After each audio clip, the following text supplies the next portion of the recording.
Well, what's going on, everybody? This is OTD here at the Beaver Lake Breakfast Club.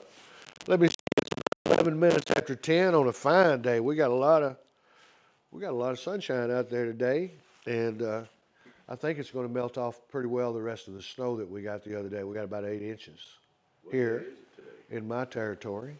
So today it is the what is it? The 9th of February on a Wednesday, and we got the fire going, and the Breakfast Club seems to be doing okay. Uh, Feel free to bring over some cinnamon rolls or maybe some French toast, whatever bring it on over because we don't turn down breakfast foods. We love breakfast foods. We believe that everybody should love them, and we're hoping that you love them as well. So, without any further ado, I got to get right up on you. As I've been a hog for, I guess, pretty well three score and ten. That's 70 years. I've been a hog. And the Hogs won. And last night they beat the number one team in the nation. Do you hear me talking to you people? They took them down last night in Walton Arena. There were over 20,000 people dressed in white because it was a home game, and they took them down, and it was in overtime. So thrilling basketball, well played basketball. Proud. There were no losers. Arkansas just scored the most points, but it was so fine. It was so happy. Everybody's happy today because the sun came out big time today. The Razorbacks is kicking out the number one team out of that spot, and they're going to find their way into the top 20 probably this week. And that makes us happy because we don't have a pro team here in Arkansas. We just go for the college team, and that's a big college team next to us. And they do really well in all sports. Any kind of sports lover, you pick it, and I guarantee you, the Hogs will have a good time waiting for you if you go up there and watch them. They play at a high level in all sports, and it's one of the best athletic programs in the world. So we feel real, just like this Beaver Lake I got out here over my shoulder. It's a world-class lake.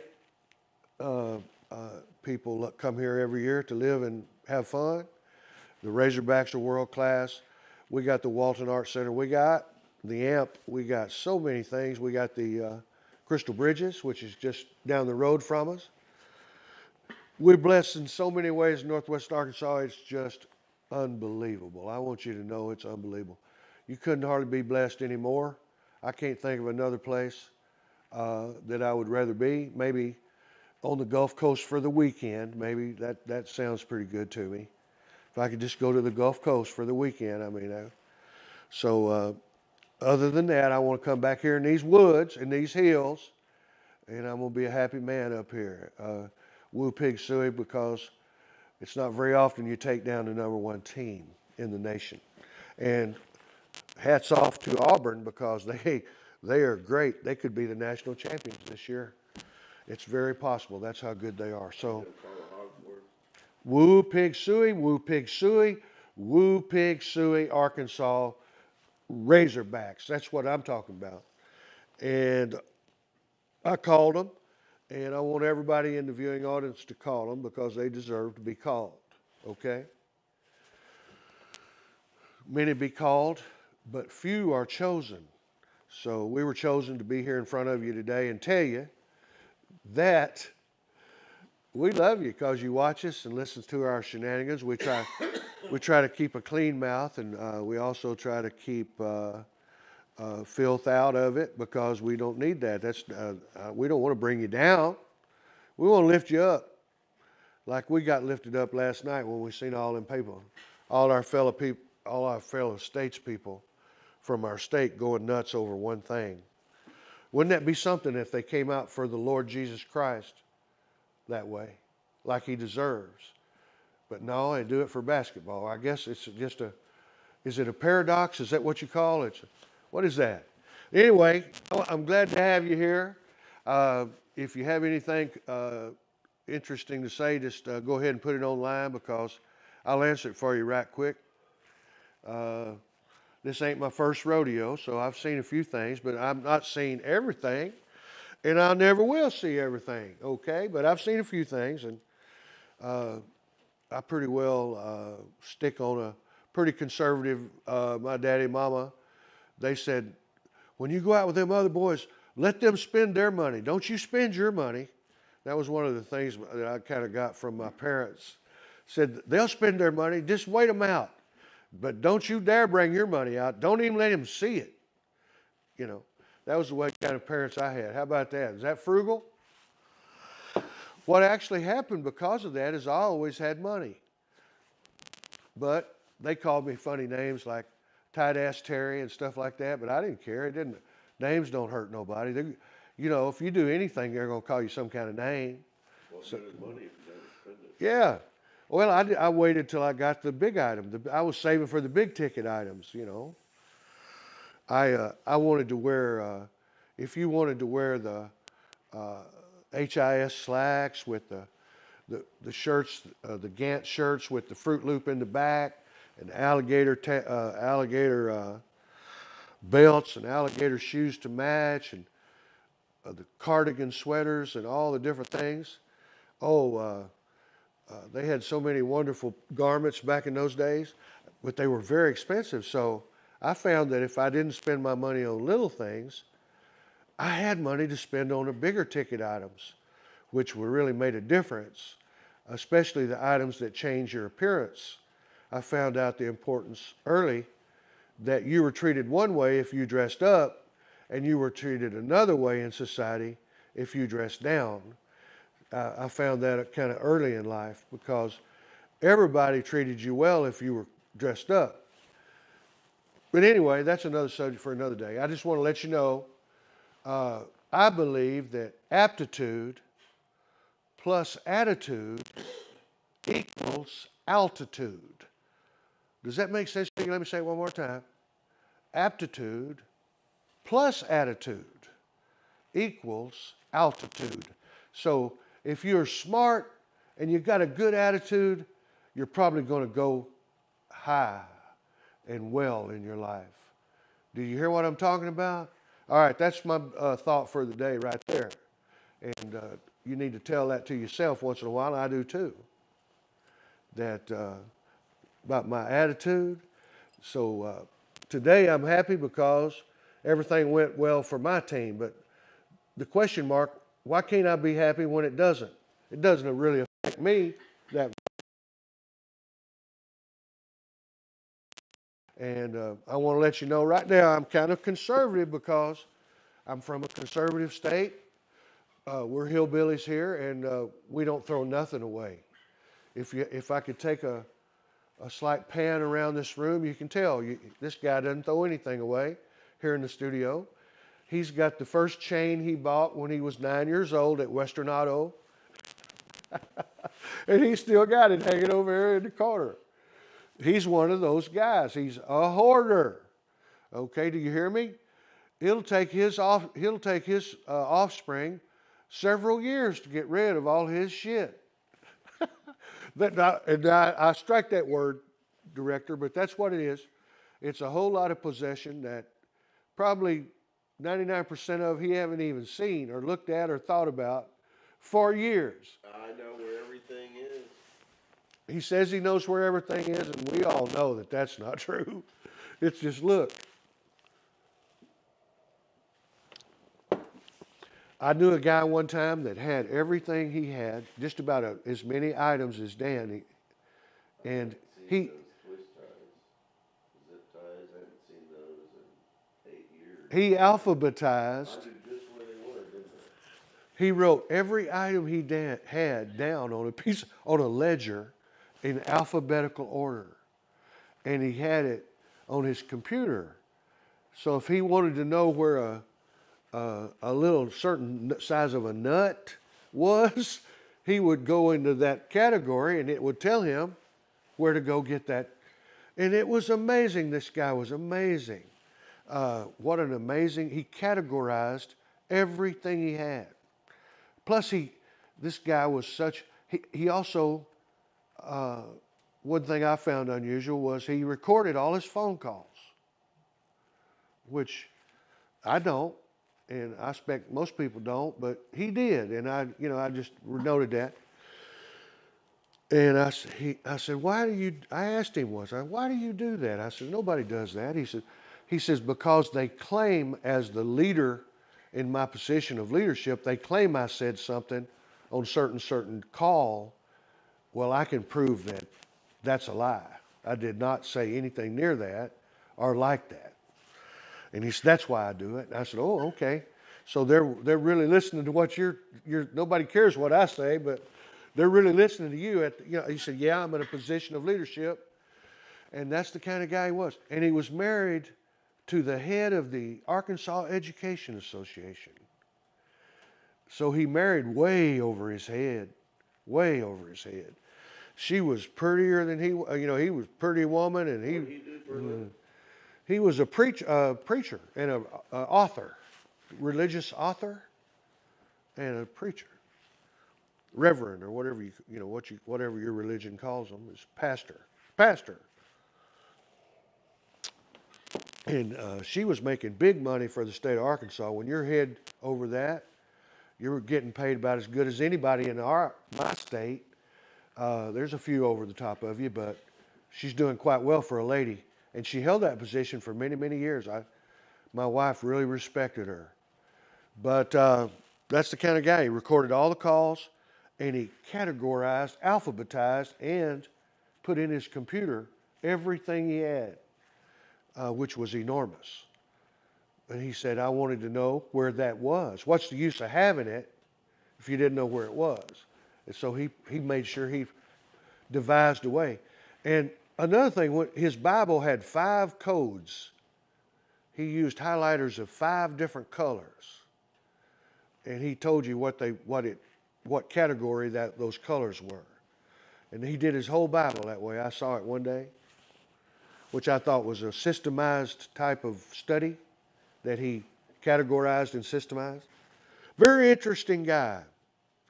He actually wrote a few books that are high on the Christian book list over the years that are bestsellers. He was also a smart, real good author. Anyway, he was a Little Rock boy. I moved here in '84. This is Northwest Arkansas.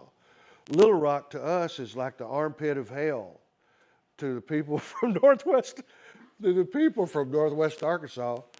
Nobody wants to go to our capital city anymore because of the theft and crime. And it's a shame because it's a beautiful town, especially the downtown area where the Capitol is and where the governor's mansion is and everything along the Riverwalk is. And it's just a beautiful place. Now North Little Rock has joined Little Rock in making it a really even better place to hang out for a day or two. So I'm proud of them there. But they've got to get better control of the theft and the crime down there, just like they got to do it in Pine Bluff, Osceola, Paragould, West Memphis. Those towns have got to clean the town. We got to have somebody clean the town up while it's still a town. Clean the daggum thing up. Don't let them steal. What do they call it? They bash and trash, or they grab and go. Power wash it. Yeah. Right now, the people are breaking the doors to the retail buildings and just taking. Yeah, but what about pay the homeless to power wash the city?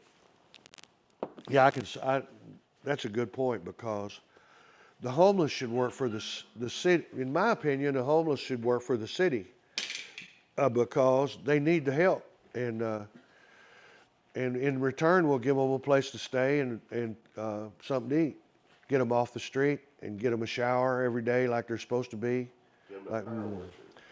and in the daytime, we'll bring them out, teach them how to use that power washer because that's what our country needs. Is every homeowner will tell you that's been there long enough, boy, I sure wish somebody power washed my house. Power wash the sidewalks, Everything I got. the streets, the sidewalks, make them look brand It's the new. best tool man ever created. One of the best tools man's ever created is a big power washer. Man, you can knock the dust off. You can knock the rust off of stuff with that. And so I'm going to take the homeless off the street. I'm going to let the city buy these empty buildings downtown. I'm tired of seeing them, and I'm going to put the homeless in them. And we're going to clean the damn town up one building at a time with our power washer. Because the power washer makes more difference. Hell, it gets it ready to paint. The power washer actually gets the building ready to paint. So hell, that's what we want to do. We want to clean up the damn nasty look that our towns and cities have by allowing people to sleep out on the streets in cardboard boxes and tents and such a stuff as that, and pee all over the place and do that. You know what they're doing, and all the stuff they do. That's it. That got to be over. And if President Biden just didn't buy one of those airplanes or one of those high-tech drones, he could solve the homeless problem in all the United States with $685 billion for, he could solve the homeless problem if he just cut down on one airplane. He could do the whole, that's what I want to say to you. Wake up and spend your money wisely. If you don't clean up your town, won't nobody come to it. I'll tell you right now, nobody wants to come to a cesspool. So we don't want Northwest Arkansas to be that way, and we're not going to allow it. It's they tried it. They tried to take over, and they died out there. The homeless, 2 or 3 of them died out there, and they cleaned it up after that. Now they need to give them a job of cleaning the whole town up, because their ass is just as nasty as theirs is, just as nasty as the homeless's. But they're both nasty, and they both need to be cleaned up. And it don't take that much money to do it. All those buildings are empty. They've been sitting there for years. They're empty buildings, man. Ain't nobody. Put them homeless in them and make them clean it up. And they will, because it's something about being something bigger than yourself. Isn't that right? Everybody wants to be a part of something bigger than themselves, or be a part of it, like a family or a team, And that's how I feel about that. What else do you want to discuss this morning? Do you want to talk about where Arkansas people go when it gets real cold? We go to the Gulf of Mexico. Let's talk about Grandma. I hate to say that brings me way down and to Grandma, but she's getting out of the hospital today. She's going through the last part of her life. Their loved ones.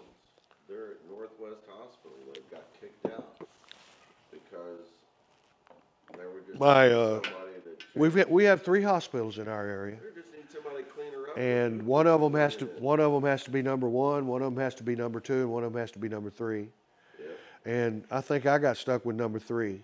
But anyway, that's another subject for another day. I'm not going to try. I'm too happy to talk about that. The hospital in Springdale, was it? She's coming home today, and it was by God's grace that she met the doctor, and he gave her double the Lasix that the doctor on duty was giving her, and that exactly was what she needed, and now she's ready to come home. So you talk about divine appointments. Do you people ever have them? Have you ever had a divine appointment in your life? I call it divine intervention. A divine appointment is where 2 people comes together like an appointment almost, and it works out for the good of everyone. Everybody benefits. So anyway, that's a divine appointment. I don't want to get too much on religion, but that's what we call it. We were talking earlier about churches. We can't trust them anymore. What do you guys think? It's like a small business. They're just a little small business, it seems like. And the biggest customers get their way with how the church is ran. There's 4 or 5 people, kind of 10% rule. They got 70 people in their church, 7 of them's running it because they've got all the money. You guys feeling me? I mean, that's kind of the way a church, organized religion works. How could they make it? How could they pay their bills on what the rest of them are giving? They couldn't.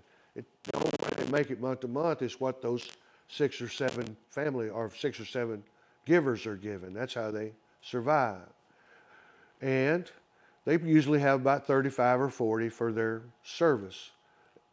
That's kind of like you remember the old Baptist church, they would put attendance today, 51. Attendance last Sunday, 82. Everybody goes, what's going on? Are we going out of business? Then they'd put how much money they gave last week and how much money they gave this week or last month. But they keep you, that was the Baptist church, or the Methodist, keep you everybody up to date on how many people was there and how much money they gave. So that was kind of cute. People, they don't do that in churches anymore because that's too sensitive an issue, I think. Because I think people today are more sensitive than they used to be. I don't know. They're so easily offended. I was riding my bike yesterday, and I'm the nicest person on the bike trail. I'm the old 70-year-old guy that's just beat feet down the bike trail. And this little girl was riding her little bike. Looked like it might have been something she got for Christmas. And she was cute as cherry pie, she was so cute. And I slowed down and got on both brakes and softly, she was right in the middle of the trail. And snow was over here, so I had to ease kind of by her. And her mother looked at me wildly. I mean, looked like somebody had really pissed her off. And she's, oh, right, just run over the girl, to me as I went by. So I turned around to her and I looked. I said, no, like that, and went on, I said, no. So I perceived that I had done everything right. She perceived that I had done everything wrong. And so therefore we have an impasse. What did I do to solve the problem? I moved out smartly. That's what we call it in the military. I leave smartly. Do people understand what that means? That's another word for I got the hell out of there quickly and efficiently because I could see this gal wanted to brawl. She was ready with absolutely no platform because I'd done everything I could do to keep from killing myself, See, but she was a mama bear, worried about her baby bear. But anyway, you never know what just happened before that to that person. She might have had a terrible phone call that her husband or her ex-husband was at her house and was loading up all the shit. Had the truck pulled right up to the door. And he was taking it fast. Had two buddies with him. And she's way off down there at the bike trip. Well, she didn't want the little girl to see all that. So you never know what they are going through just before something like that happens. So you have to take into consideration that shit, ain't no telling what made that woman that way. Evidently, it pissed her off because she's pissed off. Way before I got there, you understand, Mr. Redmond? She was already pissed. Then I showed up, boy, and she jumped on my ass quick, But anyway, I had my hoodie on, had it pulled down, had my bike,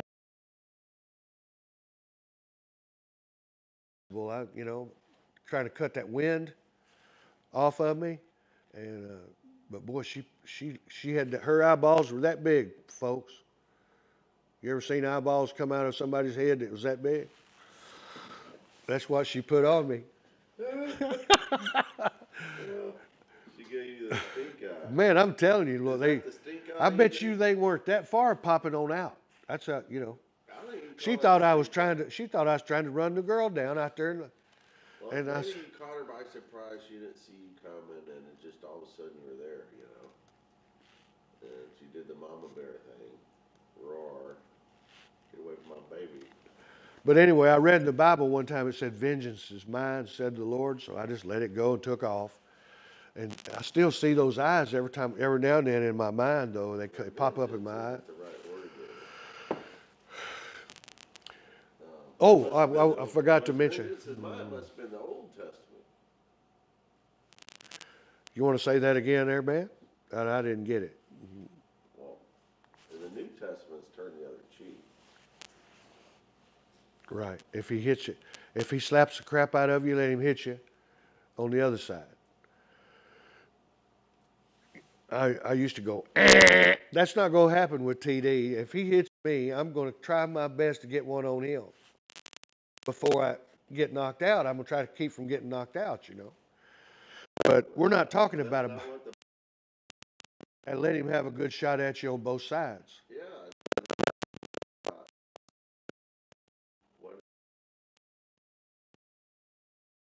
what's this song?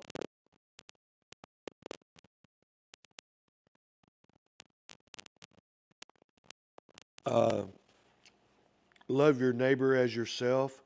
All the interesting commands that we have in the Bible that are all, well, we deem as impossible. I do. Well, he's asking me to do something. That's impossible. I said, I can try to do it. But I said, you know, I love myself too much. I ain't never going to love my neighbor as much as I love myself.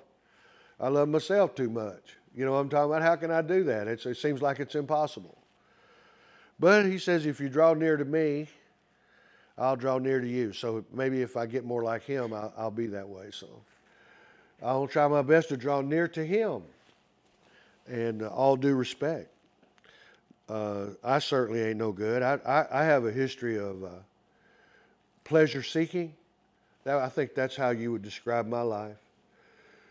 I always thought that the chief end of man was to seek pleasure for oneself. How many people out there feel it? You know, I thought that was the chief end of man until I got my world changed and I found out the chief end of man is to glorify God and enjoy Him forever as the number one priority. So I got my songbook got changed, and but the first part of my life I was seeking nothing but personal pleasure. I found that pleasure in drinking and smoking and dancing and romancing and all them things like that. And I was always down for a good time, and we were going to party until our bodies wouldn't let us anymore. And luckily, the Lord stopped me in 1977. I went in the U.S. military and got myself back in good shape. And I was 24 years old at that time. I was one of the oldest guys in my company. But physical education award, think about that. 30 guys. I'm the oldest of them, and I won the highest score on the PE test, PT test. Can you believe that? OTD came through for you on that day. Grandpa, and I had the highest score. So I got a big award for that. I never will forget that. It made me feel good. What does that mean? I could do more push-ups. I could do more sit-ups. Do you ever know what monkey bars are?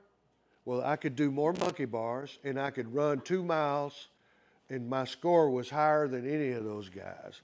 And I beat 40 people out of that at age 24. So at age 24, I was getting strong. I don't know how you guys are at age 24, but look, I don't want to talk about drugs. That's I'll talk about that on I'll talk about that on drug day, but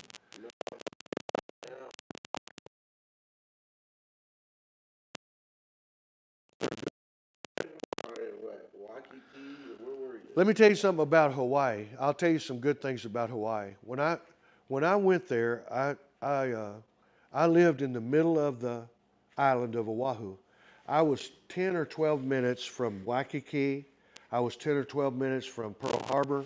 I was 10 or 12 minutes from the pipeline, all the beautiful beaches of the North Shore. I was 10, 15 minutes from everything. I had a 66 Mustang on that island and a 350 Kawasaki trail bike. I was all set now for a young fella. I was about 24 years old, and I felt, even though I was in the Army, I felt freedom because once I got out of that uniform and got in civilian clothes, I was ready to go, and I went all over that island. And you guys need to go all over it yourself. That island chain is one of the most beautiful island chains in the world. And Maui, Kauai, uh, Oahu. I'm telling you,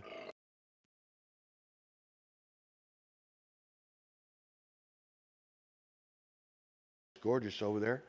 And you don't have to go all Tahiti. Just go to Maui and you'll be happy. Just So keep, you know. these guys are getting get out of the.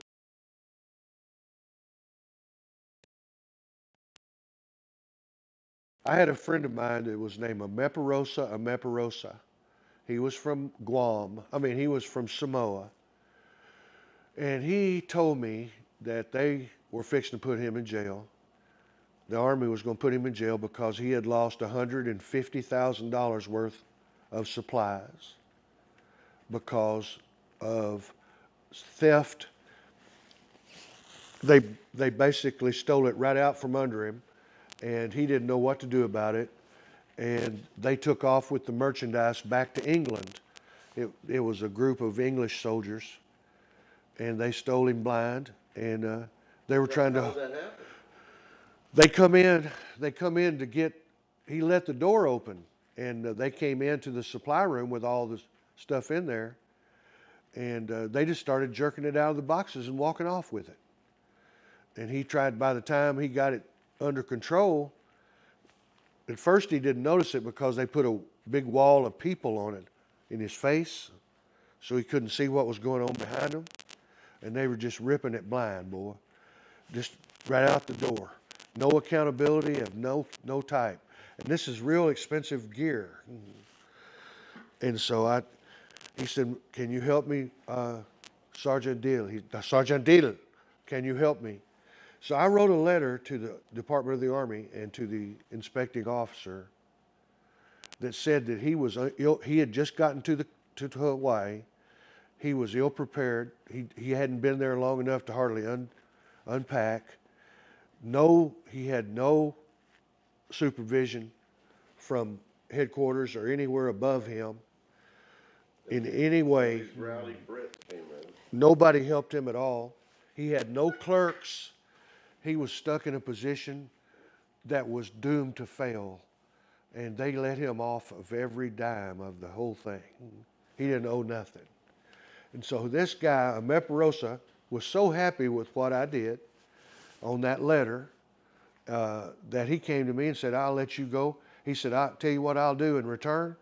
You pick any duty station for 3 years, and I'll see to it that you get orders from the Department of the Army." He says, "Anywhere we have a fort, a little camp, any kind of a division, whatever size you want to go to, whatever country you want to go to, whatever deal, I'll get orders for you." And I couldn't leave because I was making a lot of money. I was running a little hotel in Monterey, California, and I was making 2 or 3 grand a month. I was saving a lot of money living there back in the 70s. And I couldn't go, but I said, "I got a buddy that'll go." And so this guy was trying to get to Seattle, Washington, because that's where his mom and dad was. And they had a little apartment there on their house, or some sort of place to live for them that they wouldn't have to pay. So I got 2 or 3 days later, he brought his orders out there, and that guy just flew off to Fort, whatever that fort is up in Seattle, Fort Lewis, Washington, and lived happily ever after. And he proved to me then he could do it. I think I even picked up $300 on the side from the guy. But anyway, that's another story. And but he proved to me that he had the goods to give me. This guy's going to take me anywhere I want to go in this world. Armies all over. Did you know that there's camps and forts everywhere in this world? I mean, you can be really. A lot of people go to Waikiki on that. They would just go to Waikiki on that, and because in Waikiki they have a fort there. It's there to do police call. It's a little company of about 30 guys, and all they do is pick up the trash on the beach. So they get up in the morning and they do a little physical training, then they pick up the trash on the beach, then they go home. They come back after lunch and do do it again, and they come back at 4:30 and sign off for the day. And that's their whole job. So they're at home down there all day, as long as they make those three uh, meetings, And just walking on the beach all day. They walk down that beach, takes them about 10 minutes, they're done. Is it a U.S. government beach? Yeah, Fort DeRussy Beach, right on Waikiki. They saved it for old soldiers to take their wives and have a little bit of privacy. The military got that for the old soldiers to have they wouldn't have to be out there in front of everybody. It's kind of, they not only did that, but they built a beautiful hotel there for the soldiers, for the veterans. Nice. It's called the Halikoa, which is a beautiful hotel. It's for the people that stayed the whole 20. You know what I'm talking about? Oh. You had to do at least 20. For the lifers. Yeah, lifers. It's a lifer hotel. That's what they call it, lifer hotel. But it's more than that. It's beautiful. They have their own, what do they call the pig roast? The big feast. The apple.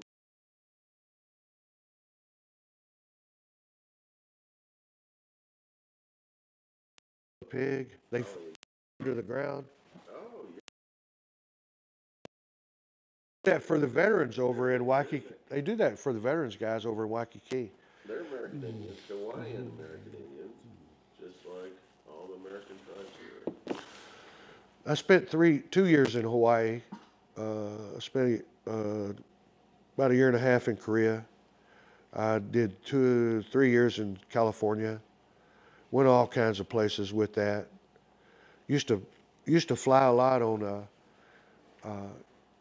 The Air Force had a thing to all the armed forces, if they'd get in their Class A's, the Air Force would fly them anywhere they wanted to go in the world that had another Air Force base to land for $10. Can you believe that? And so I had no problem of getting in my Class A's. Because I'm a frugal boy from Arkansas, and I said, they're going to fly me around the world for $10? I said, I'm leaving. So I did it a lot, and I probably. What was it like in there? In the C-140s or wherever they were? Sometimes it's a civilian plane. It's a charter, what they call a charter plane. Sometimes they'll fit you on a charter. Sometimes they'll throw you on a C-5. That's their charter plane as a C-5. That's huge. So what was it like? It's actually a seat. It's a kind of an uncomfortable seat. But what was it like? The flight itself, you mean? Or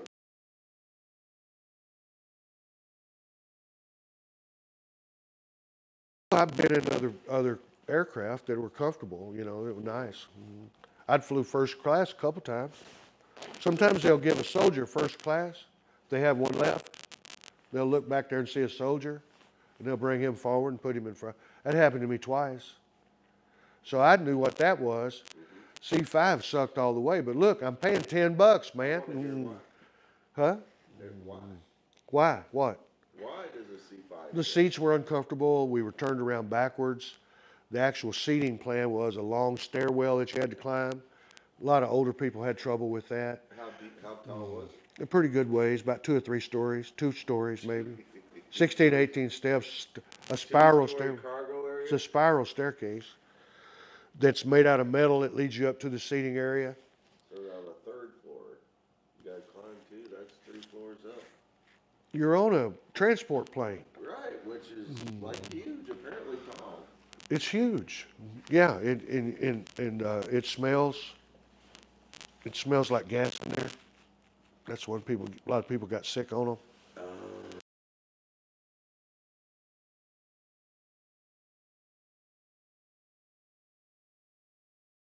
But I went through that, and I didn't care because it's $10. And you know what? The Air Force is so wonderful.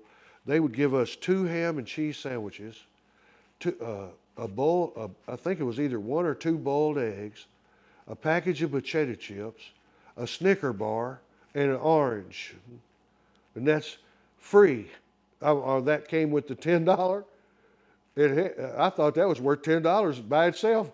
I was flying for nothing. It's like What a deal. I'm so proud of my country that they have things like that, benefits that a lot of people don't know about. You know, a lot of people got to see the world because of that benefit, you know. A lot of people, old soldiers, used that benefit and went all over the world.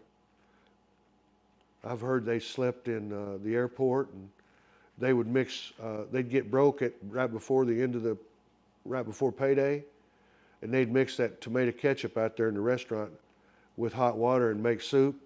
And back then they would leave crackers on the table. Y'all remember when they'd have them crispy crackers, or club crackers Saltine. would be part of your salt and pepper set out there, your saltine.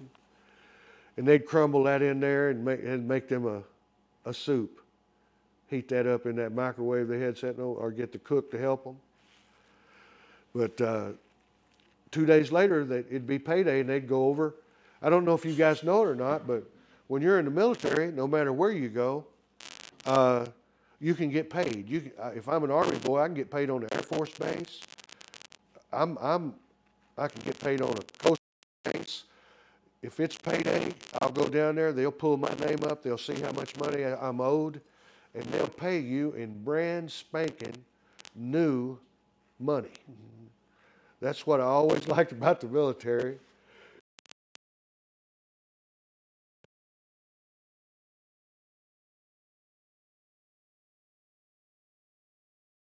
They count it in front of you, they hand it to you, and they want you to count it in front of them before they allow you to leave. And I'm going to tell you, it's brand new money. Have you ever counted brand new money before? It's tough. It's tough. It slides right through your.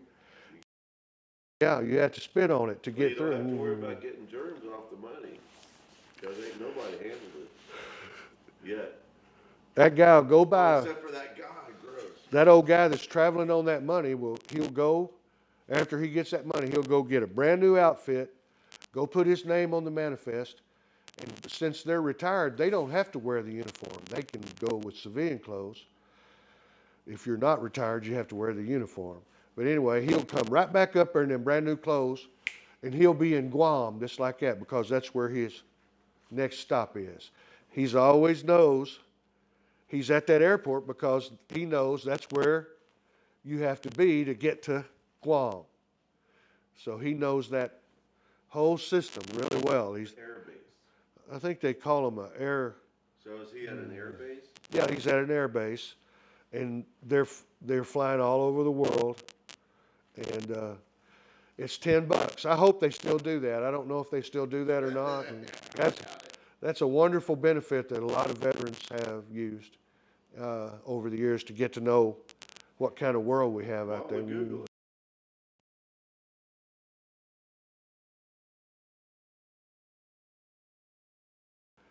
Out.